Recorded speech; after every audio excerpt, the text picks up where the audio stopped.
শিশু শিল্পী হিসেবে পর্দায় অভিষেক হয়েছিল প্রার্থনা ফারদিন দিঘির। সময়ের সঙ্গে সঙ্গে চিত্রনায়িকা হিসেবে নিজেকে প্রতিষ্ঠিত করেছেন তিনি।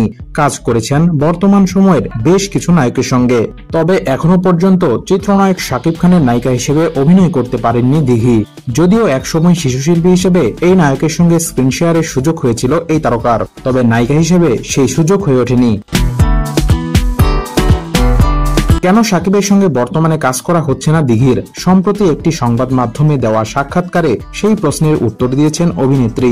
জানিয়েছেন শাকিব খানের সঙ্গে রোমান্স করতে চান না তিনি। রোমান্স না করার বিষয়টি ব্যাখ্যা করে দিঘি বলেন, শাকিব আঙ্কেলের সঙ্গে চাচ্চু আমার চাচ্চু সিনেমা হয়েছে, মানুষ আমাকে সেভাবে দেখেছে। ওই জায়গা থেকে মনে হয় শাকিব আঙ্কেলের সঙ্গে রোমান্স করা আমার জন্য ঠিক হবে না।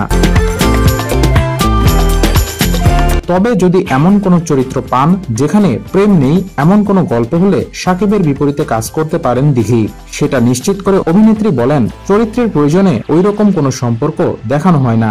যেখানে প্রেম নেই এমন কোন গল্প হলে ভেবে দেখব। একদম কমার্শিয়াল সিনেমা, প্রেম রোমান্স করা ঠিক হবে না। শুধু শাকিব নয়, জায়েদ খানের সঙ্গেও রোমান্স করতে চান না দিঘি। তাদের দুজনকেই আঙ্কেল বলে সম্বোধন করেন অভিনেত্রী। এ বিষয়ে তিনি বলেন, জায়েদ খানের সঙ্গেও সম্ভব নয়, কারণ তাকেও চাচ্চু বলে ডাকি। দিঘিকে নিয়ে সবচেয়ে বেশি গসিপ হয়, এর কারণ কি? উত্তরে দিঘি বলেন, গসিপ সবাইকে নিয়েই হয়, আমার হাইলাইটস বেশি হয়। হতে পারে আমার নামটা হলে নিউজটা ছড়ায় বেশি।